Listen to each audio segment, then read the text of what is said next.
Work force equal to total employed person, सीधी सी बात है, work force equal to total employed person. बताओ यहाँ तक समझ आ गया क्या?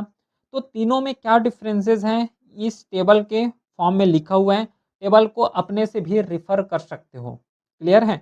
अब देखो यहाँ तक हम लोगों ने पूरा डेफिनेशन समझ लिए, कुछ इंपॉर्टेंट टर्मिनोलॉजी भी समझे हैं, उसी के साथ डिफरेंट डिफरेंट कुछ स्कॉलर हैं, ऑर्गेनाइजेशंस हैं, उसका हम लोग जो है उसका व्यू भी देखे हैं, किस तरीके से वो लोग डेफिनेशन दिए हैं उसके बारे में भी डिस्कस किए हैं। अब इंडिया का अगर बात करोगे जो कि एक डाइवर्सिफाई कंट्री है, और इस डाइवर्सिफाई कंट्री में हमें कौन सा पीपल अनएम्प्लॉय है, कौन सा एम्प्लॉयड पर्सन है, इसका कैसे मेज़र करोगे? कैसे जानेंगे कि ये जो है एम्प्लॉयड पर्सन है, अनएम्प्लॉयमेंट पर्सन है? जितना भी डाटा रिलीज़ किए जा रहे हैं, किसके थ्रू किए जा रहे हैं? मतलब सीधे से मतलब है कि कैसे हम लोग जो है अनएम्प्लॉयमेंट को मेज़र करते हैं। ठीक है? तो अब नेक्स्ट पॉइंट जो नेक्स्ट टॉपिक हम लोग कवर करेंगे कि किस तरीके से हम लोग अनएम्प्लॉयमेंट को मेज़र करते हैं। तो यहाँ पे बहुत सारे मेथड हैं जिसके थ्रू हम लोग अनएम्प्लॉयमेंट को कैलकुलेट करते हैं। लेकिन मेजॉरिटी में हम लोग जो है 3 मेथड यूज़ करेंगे यहाँ पे, और यहीं से जो है क्वेश्चन बनता है, और मोस्टली यही टॉपिक यहाँ पे कवर करना है, यहीं से जो है इंडिया के द्वारा भी यूज़ किए जाते हैं। तो पहला मेथड होता है वो है यूजुअल प्रिंसिपल स्टेटस का। यूजुअल प्रिंसिपल स्टेटस मतलब जो लॉन्ग टर्म के लिए अगर हमें अनएम्प्लॉयमेंट को पता लगाना है, ठीक है ना? अगर कोई लंबा टाइम के लिए अगर अनएम्प्लॉयमेंट को पता लगाना है तो उस केस में हम लोग इन यूजुअल, है ना, ठीक है, यूजुअल प्रिंसिपल स्टेटस इसका यूज़ करते हैं, जो कि लास्ट मतलब पूरे 1 साल का जो है अनएम्प्लॉयमेंट रेट अगर पता करना है, तो यूजुअल प्रिंसिपल स्टेटस को यहाँ पे हम लोग कवर करेंगे। और ये जो है मेन एक्टिविटी, कोई भी पर्सन उसका मेन एक्टिविटी को ही कवर करते हैं। सपोज़ करो अगर हमें जो है वीकली स्टेटस जानना है कि इस वीक में, है ना, पूरे इंडिया में इस वीक तक कितने लोग यहाँ पे अनएम्प्लॉयमेंट रहे हैं, तो उस केस में हम लोग करेंट वीकली स्टेटस, इसके थ्रू जो है ये एक मेथड है, इसके थ्रू हम लोग अनएम्प्लॉयमेंट को पता लगाते हैं। ये जो है लास्ट 7 डेज़ को यूज़ करते हैं, मतलब 1 वीक के बारे में ही बताते हैं। ये जो है शॉर्ट टर्म अनएम्प्लॉयमेंट होता है, शॉर्ट टर्म जानने के लिए इसका यूज़ करेंगे वीकली का। फिर अगर डेली के बारे में अगर जानना है तो करेंट डेली स्टेटस, ये जो है मेथड है, इस मेथड का हम लोग यूज़ करते हैं। बाकी यहाँ पे कुछ टर्मिनोलॉजी है जैसे कि क्रोनिकल अनएम्प्लॉयमेंट है, अंडर अनएम्प्लॉयमेंट है, तो ये जो टर्म है ये पूरा वन बाय वन करके डिस्कस करेंगे। ठीक है? आगे आएगा उसके बारे में हम लोग जो है डिस्कस करेंगे। लेकिन अभी का हमारा टॉपिक है कि किस तरीके से मेज़र करते हैं, तो 3 मेज़रमेंट हैं जिसके बारे में डिस्कस किए हैं। चलो तो अब वन बाय वन करके तीनों ये जो मेथड है ना, ये बहुत मोस्ट इंपॉर्टेंट मेथड हैं, यहीं से जो है क्वेश्चन देखने को मिलता है। तो इस तीनों मेथड को वन बाय वन करके डिस्कस करते हैं। सबसे पहला मेथड है यूजुअल प्रिंसिपल स्टेटस का। अगर हमें लंबा टाइम का अगर अनएम्प्लॉयमेंट रेट पता करना है, उस केस में हम लोग यूज़ करेंगे। जैसे कि अगर मोर देन 6 मंथ भी काम कर रहे हो, यहाँ पे यूजुअल प्रिंसिपल का मतलब होता है कि पूरा 1 ईयर का हम लोग कंसिडर करेंगे। लेकिन इसमें क्या होता है कि अगर 6 मंथ से ज़्यादा भी अगर काम कर रहे हो, उस केस में हम लोग जो है यूजुअल प्रिंसिपल स्टेटस का यूज़ करेंगे। क्लियर है, समझ आ रहा है? अगर 6 मंथ पॉइंट 1 डे, ठीक है, 6 मंथ और 1 दिन भी हो गया, उस केस में हम लोग जो है यूजुअल प्रिंसिपल स्टेटस का ही सहारा लेंगे, इसी का ही यूज़ करेंगे। तो इस चीज़ को ध्यान देना, अगर 6.1 ईयर भी काम कर रहे हो तब भी यहाँ पे एम्प्लॉयड ही कहलाओगे। क्लियर है, समझ आ गया क्या? तो यूजुअल प्रिंसिपल स्टेटस यही बोलते हैं। बाकी ये जो है एक स्ट्रक्चरल एक क्रोनिकल अनएम्प्लॉयमेंट को शो करता है। जस्ट इतना याद रखना कि शो किसको करते हैं, स्ट्रक्चरल और क्रोनिकल अनएम्प्लॉयमेंट। बाकी दोनों का डेफिनेशन पूरा डिटेल के साथ है, आगे उसको डिस्कस करेंगे।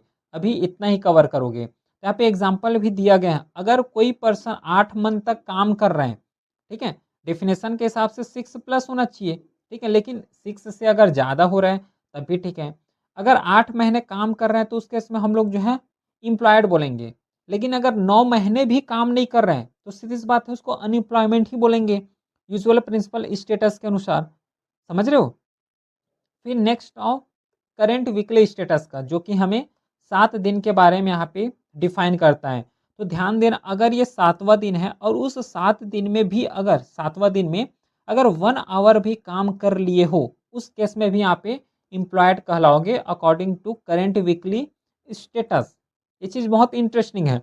7 दिन है ना वीकली में, तो 7वाँ दिन भी अगर 1 आवर भी काम कर लियो और बाकी के जो 6 दिन है उसमें मत करो, लेकिन 7वाँ दिन के 1 आवर भी काम कर लोगे, तब भी यहाँ पे एम्प्लॉयड पर्सन ही कहलाओगे। और ये जो है सीज़नल शॉर्ट टर्म अनएम्प्लॉयमेंट को यहाँ पे बताते हैं। क्लियर है? एग्ज़ाम्पल यहाँ पे वही चीज़ लिखा है जो कि अभी बताया हूँ। और डेली में तो जो है डेली स्टेटस को ही बताएँगे। अगर हाफ डे भी काम कर रहे हो, है ना, 1 डे जैसे 24 आवर है, 24 आवर में हाफ डे भी काम कर रहे हो तो उस केस में यहाँ पे एम्प्लॉयड ही यहाँ पे कहलाए जाओगे। क्लियर है? बाकी वर्क 3 डेज़ 3, अनएम्प्लॉयमेंट 4 डेज़ 4, ये तो डेली का है ना। 3 दिन काम करोगे तो 3 दिन का वेज मिलेगा। 4 दिन अगर अनएम्प्लॉयमेंट रहोगे तो 4 डेज़ के यहाँ पे वेजेस नहीं मिलने वाले हैं। तो ये जो है 3 मेथड है और 3 मेथड को यहाँ पे यूज़ किए जाते हैं। ठीक है? चलो, अब अभी जस्ट बताया हूँ कि स्ट्रक्चरल, क्रॉनिकल, अनएम्प्लॉयमेंट ये सब चीज़ को अब डिस्कस करते हैं, क्योंकि यहाँ से हमें, क्योंकि वो जो है पूरा टाइप्स हैं, जो हम लोग कवर किए हैं ना, क्रॉनिकल हो गया, स्ट्रक्चरल अनएम्प्लॉयमेंट हो गया, जो बोला था कि आगे नेक्स्ट स्लाइड में बताऊँगा, क्योंकि ये आता है टाइप्स ऑफ अनएम्प्लॉयमेंट में। क्योंकि ऐसा तो पर्सन नहीं है कि जस्ट काम नहीं कर रहे हो तभी यहाँ पे जो है वेजेस आएगा, काम कर रहे हो तभी वेजेस आएगा, काम नहीं कर रहे हो तो वेजेस नहीं आएगा। ये तो नॉर्मल हो गया। ठीक है? तो देखो, अब हम लोग जो है टाइप्स कवर करते हैं अनएम्प्लॉयमेंट का। उसमें से जो है पहला टाइप है वो है ओपन अनएम्प्लॉयमेंट। ओपन अनएम्प्लॉयमेंट का मतलब होता है कि people willing to work but not getting job. हम करना तो चाहते हैं काम, लेकिन हमें जो है जॉब्स ही नहीं मिल रहे हैं। उसको हम लोग जो है नाम से डिफाइन करते हैं, वो है ओपन अनएम्प्लॉयमेंट। फिर आता है नेक्स्ट डिसगाइज्ड अनएम्प्लॉयमेंट। डिसगाइज्ड का मतलब होता है, जैसे कि देखो, यहाँ पे एक एग्रीकल्चर लैंड है। अब इस एग्रीकल्चर लैंड में प्रैक्टिस करने के लिए, धान को उगाने के लिए, सपोज करो मेरे को तो 3 पर्सन की ज़रूरत है। अब यहाँ पे एक्चुअल में जो है 3 पर्सन की ज़रूरत है, लेकिन इसी फील्ड में जो है 5 पर्सन एम्प्लॉयड हैं। एक्चुअल में 3 पर्सन से काम हो जाएगा, 3 पर्सन की ही ज़रूरत है। लेकिन यहाँ पे जो है ज़बरदस्ती 5 लोग काम कर रहे हैं। तो ये जो बाकी जो एक्स्ट्रा 2 हो गए ना, ये क्या कहलाएँगे? Disguised unemployment कहलाएँगे। ठीक है? डिसगाइज्ड अनएम्प्लॉयमेंट कहलाएँगे कि more people working than actually require. Require तो 3 का है, लेकिन कर रहे हैं कितने लोग? 5 लोग। ठीक है? फिर एक आता है सीज़नल अनएम्प्लॉयमेंट। सीज़नल अनएम्प्लॉयमेंट का मतलब होता है कि जैसे एग्रीकल्चर आ गया। अब एग्रीकल्चर आ गया तो एग्रीकल्चर के दिन तो एम्प्लॉयड रहोगे, एग्रीकल्चर प्रैक्टिस करोगे। ठीक है? तो देखो 6 महीने या फिर 4 महीने जो है एग्रीकल्चर प्रैक्टिस कर लिए, उसके बाद आगे का मंथ, आगे का दिन अनएम्प्लॉयड रहोगे। तो सीधी सा मतलब है, सीज़नल अनएम्प्लॉयमेंट का मतलब कि जो सीज़न आ रहा है उसी में काम कर रहे हो, बाकी दिन जो है काम नहीं कर रहे हो। इस कैटेगरी को बोलते हैं हम लोग सीज़नल अनएम्प्लॉयमेंट। ठीक है? फिर एक आता है अंडर अनएम्प्लॉयमेंट या फिर अंडर एम्प्लॉयमेंट। देखो, हमारा स्किल है हाई लेवल का, ठीक है? स्किल हाई हाई लेवल का है, कैपेसिटी बहुत ज़्यादा है, लेकिन हम लोग लो कैपेसिटी या फिर लो स्किल वाले एरिया में काम कर रहे हैं, लो स्किल वाले फील्ड में काम कर रहे हैं। तो यहाँ से हम लोग उसको क्या बोलेंगे? अंडर एम्प्लॉयमेंट बोलेंगे। ठीक है? अंडर एम्प्लॉयमेंट समझ आ गया कि जिस तरीक़ा से स्किल है, उससे कम स्किल वाले हम लोग को जॉब करना पड़ रहा है। फिर एक आता है स्ट्रक्चरल अनएम्प्लॉयमेंट। स्ट्रक्चरल का मतलब होता है जिस हिसाब से स्किल है, उस हिसाब से हम लोग जॉब नहीं कर रहे हैं।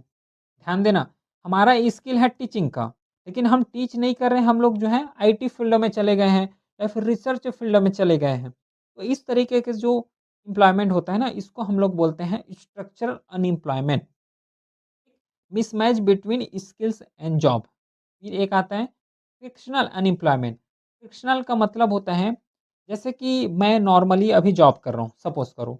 तो मैं पहला जॉब कर रहा हूँ, अब मैं चाह रहा हूँ कि मैं ये सेकंड जॉब है, यहाँ पे मेरे को ज़्यादा जो है प्रायोरिटी दे रहे हैं, तो सेकंड जॉब में चला जाऊँ। तो पहला जॉब को छोड़ने वाला हूँ, सेकंड जॉब को मिलते तक, इस टाइम पीरियड में जो मैं बैठे रहूँगा या फिर जो मैं कुछ ना काम करूँ, इसको हम लोग बोलते हैं फ्रिक्शनल अनएम्प्लॉयमेंट। पहला जॉब और सेकंड जॉब के बीच में जो टाइम गैप रहेगा, उसको हम लोग बोलते हैं frictional unemployment. Temporary unemployment during job changes. Job को मैं चेंज करूँगा तो उसमें जो जॉब को छोड़ने से जॉब को, है ना, आने तक का जो टाइम गैप रहेगा, उसको हम लोग बोलते हैं फ्रिक्शनल अनएम्प्लॉयमेंट। फिर नेक्स्ट आता है साइक्लिकल अनएम्प्लॉयमेंट। ठीक है? ये क्या होता है? Due to economic recession. जिस तरीके से रिसेशंस का मतलब होता है जो इकोनॉमिक का ग्रोथ है ना, वो ग्रोथ धीरे-धीरे डिक्लाइनिंग हो रहा है।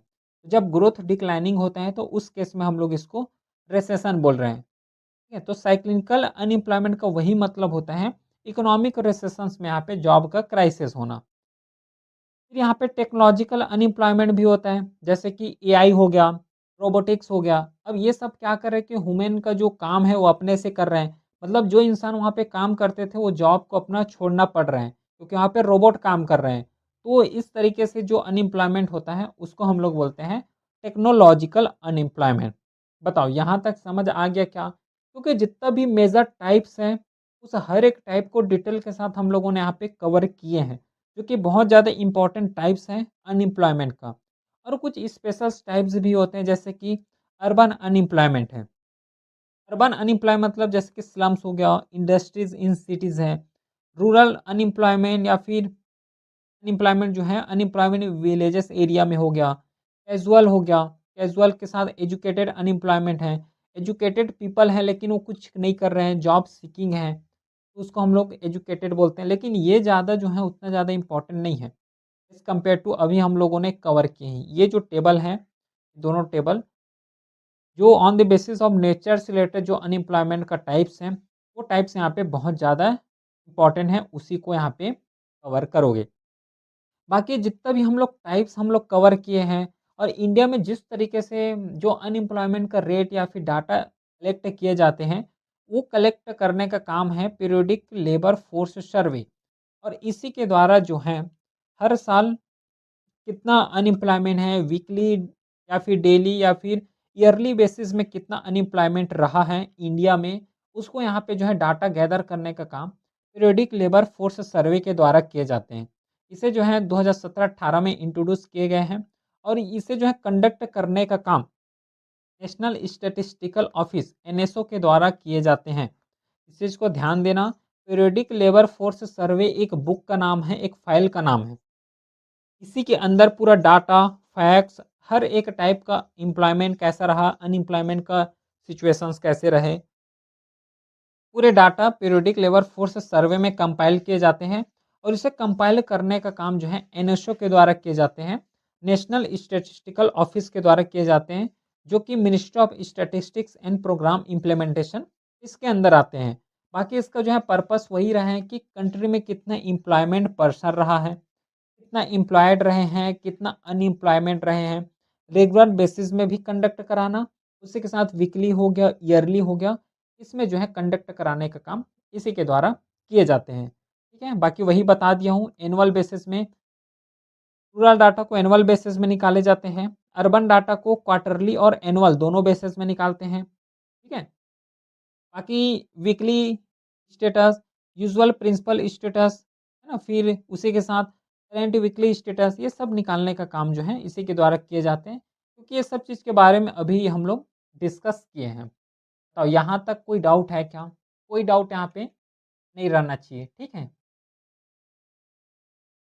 चलो फिर अब नेक्स्ट कवर करें क्या? यहाँ तक तो हो गया, अगला देखते हैं। अगला है यहाँ पे एक कॉन्सेप्ट हम लोग यहाँ पे कवर करते हैं, वो है कैजुअलाइजेशन और इनफॉर्मलाइजेशन ऑफ वर्क फोर्सेस। हमें वर्क फोर्सेस का डेफिनेशन पता है, इसको बोलते हैं वर्क फोर्सेस। वर्क फोर्सेस का मतलब होता है कि एक्चुअली जो है इकोनॉमी में काम कर रहे हैं, टोटल पॉपुलेशन नहीं। जैसे कि टोटल पॉपुलेशन है मान लो 100, अब 100 में मान लो 30 पीपल एक्चुअल में काम कर रहे हैं, इकोनॉमी में एक्चुअली अपना योगदान दे रहे हैं, एक्चुअल में जो है एम्प्लॉयड है, उसको हम लोग यहाँ पे वर्क फोर्सेस बोलते हैं। अब ये जो वर्क फोर्सेस यहाँ पे इकोनॉमी में काम कर रही है, दो तरीके के होते हैं, या तो कैजुअलाइजेशंस के फॉर्म में होंगे, या तो ये जो है इनफॉर्मलाइजेशंस है ना, इनफॉर्मलाइजेशंस के फॉर्म में होंगे। तो किसको बोलते हैं कैजुअलाइजेशन?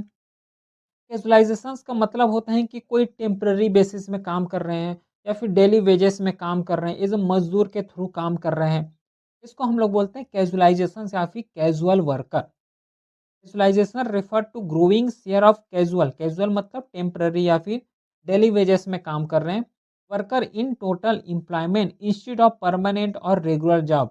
वो रेगुलर जॉब नहीं कर रहे हैं, है ना, परमानेंट भी काम नहीं करने वाले हैं, जस्ट टेम्पररी और डेली वेजेस में अगर कोई काम मिला तो कर रहे हैं, नहीं मिला तो नहीं कर रहे हैं, इसको बोलते हैं कैजुअल। यहाँ पे उसके बारे में बताएं कि यहाँ पे जो जॉब सिक्योरिटी बहुत लो देखने को मिलेगा। सीधी-सी बात है क्योंकि डेली वहाँ पे काम नहीं कर रहे हो, तो जब डेली काम नहीं कर रहे हो तो जॉब सिक्योरिटी उतना अच्छे से नहीं होंगे। वेजेस के मामला बहुत यहाँ पे लो देखने को मिलेगा, इरेगुलरिटी आएगा। जब काम करोगे तब वेजेस मिलेगा, जब काम नहीं करोगे तो वेजेस नहीं मिलने वाले हैं। उसी के साथ जितना भी पेंशन्स हो गया, मेडिकल, पेड लीव ये कुछ भी हमें यहाँ पे देखने को नहीं मिलता और मोस्टली हमें ये शॉर्ट टर्म देखने को मिलता है। डिस्कस ही किए हैं क्योंकि ये टेम्पररी बेसिस में किए जाते हैं। अब एक आता है इन्फॉर्मलाइज़ेशन, इनफॉर्मल बोल लो, सीधी सी बात। इनफॉर्मल का मतलब होता है कि हम लोग काम तो करेंगे, ठीक है? वर्कर तो हैं, एम्प्लॉयमेंट है, लेकिन ये लीगल या फिर सोशल प्रोटेक्शन इसको नहीं दिए जाते हैं। जो लीगल वे में काम होता है ना, वो लीगल वे में काम नहीं किए जाते हैं। लेकिन यहाँ पे इलीगल काम करते हैं, ऐसा नहीं बोल रहे हैं। वर्कर्स हैं, एम्प्लॉयमेंट हैं, एम्प्लॉय कर रहे हैं, काम कर रहे हैं, लेकिन जो है वो लीगल या फिर सोशल प्रोटेक्शन उसको नहीं दिए जाते हैं। ये इसका जो है सिंपल मतलब है। जो लेबर लॉ है, उसमें ये जो है रजिस्टर नहीं होते हैं, ना ही कोई इसमें रिटन कॉन्ट्रैक्ट दिए जाते हैं। उसी के साथ ना ही कोई लीव या फिर पीएफ हो गया, बोनस हो गया, यहाँ पे कुछ नहीं देखने को मिलता है। इसका जो वर्किंग कंडीशन अनसेफ है, इनकम के बारे में अगर डिस्कस करोगे तो इरेगुलरिटी यहाँ पे भी देखने को मिलता है और इनकम यहाँ पे या फिर जो वेजेस हो गया, यहाँ पे भी कम है। क्योंकि इनफॉर्मल सेक्टर है, उसी के साथ आता है एक फॉर्मल सेक्टर। फॉर्मल सेक्टर का मतलब होता है कि जहाँ पे पूरा लेबर लॉ है, वहाँ डायरेक्टली क्या होंगे, रजिस्टर होंगे, ठीक है? फॉर्मल जो जॉब्स होते हैं, फॉर्मल में हमें लेबर कोड में रजिस्टर देखने को मिलेगा, पूरा पीएफ जितना हो गया, पेंशन्स, बोनस हो गया, ये सब देखने को मिलेगा, वेजेस बहुत हाई देखने को मिलेगा। फॉर्मल में पूरा यहाँ पे जॉब रेगुलर देखने को मिलेगा, जॉब सिक्योरिटी यहाँ पे सेफ देखने को मिलेगा। ये जो है जस्ट इनफॉर्मल का उल्टा होता है फॉर्मल। फॉर्मल में हर चीज़ जो है सुविधा यहाँ पे प्रोवाइड किए जाते हैं। बाकी पूरा जो एक क्या बोल सकते हैं इसको, जो एक डिफरेंसेस होता है ना, डिफरेंसेस यहाँ पे लिखा हुआ है, कैजुअल वर्कर, रेगुलर वर्कर में क्या डिफरेंसेस हैं, इसके बारे में डिस्कस किए हैं। जस्ट ये अपने अंडरस्टैंडिंग के लिए लिखा हूँ, ताकि एक जो डिफरेंसेस है उसको पहचान पाओ कि इसमें क्या डिफरेंसेस हो रहे हैं। अभी एक चीज़ बताया फॉर्मल और इनफॉर्मल। फॉर्मल किसको बोलते हैं अभी बता दिया हूँ। रिटन कॉन्ट्रैक्ट होता है, यहाँ पे अपॉइंटमेंट लेटर प्रोवाइड है, लेबर कोड यहाँ पे कवर किए जाते हैं, जॉब सिक्योरिटी बहुत ज़्यादा हाई होता है ना? पीएफ वीएफ या फिर जितना भी पैड लीव है, ये सब अवेलेबल किए जाते हैं। इसमें किए जाते हैं फॉर्मल एम्प्लॉयमेंट में, ठीक है? अब बाकी ऐसा जो अनएम्प्लॉयमेंट है डिस्कस किए। अब अनएम्प्लॉयमेंट को भी जो है रिड्यूस करने के लिए गवर्नमेंट के द्वारा बहुत ज़्यादा इनिशिएटिव भी लिए गए हैं। अब ये जो इनिशिएटिव लिए गए हैं ना, ये जो है अगर न्यूज़ में रहा, तभी एग्ज़ाम में क्वेश्चन देखने को मिलेगा।